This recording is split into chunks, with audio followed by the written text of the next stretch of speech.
12:20 this afternoon, and we are still looking at snow across the area, especially if you live closer to the lake shore. We have had our winter weather advisories farther inland canceled, or actually they did eventually expire. Some of them ended around noon, but we do still have a winter weather advisories for Sheboygan, Washington, Waukesha, as well as Walworth counties. But right along the lake shore too, we do have a winter storm warning continuing for Milwaukee, Milwaukee, Racine, and Kenosha counties, where we will still see some snow through the remainder of this afternoon, especially if you live right along the lakeshore. But also with an advisory and the warning, we're factoring in the winds. We had wind gusts earlier this morning near 40 miles per hour. Right now, most of our winds inland are around 25 miles per hour, but towards the lakeshore between about 30 and 35 miles per hour. So this is what's leading to the snow being cleared if you plan on shoveling, or if you use your snowblower on your sidewalk or your driveway. All that snow pretty much comes right back on in because of the winds pushing that snow right in. We are still going to keep things windy as we move into tonight. Still even breezy tomorrow too. So unfortunately,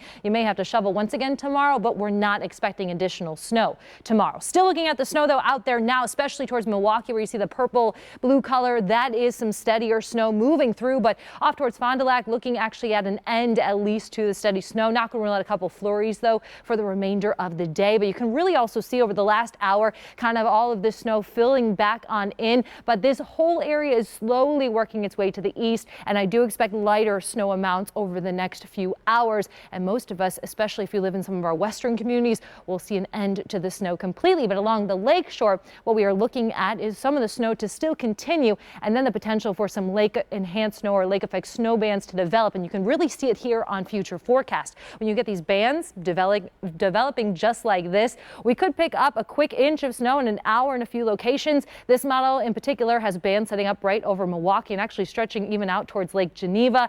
This is not necessarily going to be the case, but there is a potential for that. We will keep you posted where one of those bands sets up, because if you run into that band, that's where we're looking at still some steady snow even through the evening commute tonight. 4 o'clock looking at that, and then towards the end of the commute down towards Racine and Kenosha, still could be looking at some of the lake effect snow bands moving into the area and impacting the weather, though by the time we head overnight tonight, all of that moves offshore. A quick look at your snowfall totals. Most of us have picked up around 5 to 6 inches of snow, some higher amounts up towards Theresa. Same thing in Grafton, picking about 8 inches of snow. Most other locations though between about 5 and 6 inches. We will start to see the snow end as we move into tonight, and then as we move into your Wednesday, we will still keep the clouds through the area. More sunshine coming in as we move into Thursday and Friday. Temperatures will be chilly, especially Wednesday and Thursday, but still tracking another big snowmaker coming in this weekend. But first we have to get through this one. Still looking at some impacts for the evening commute. We'll be right back.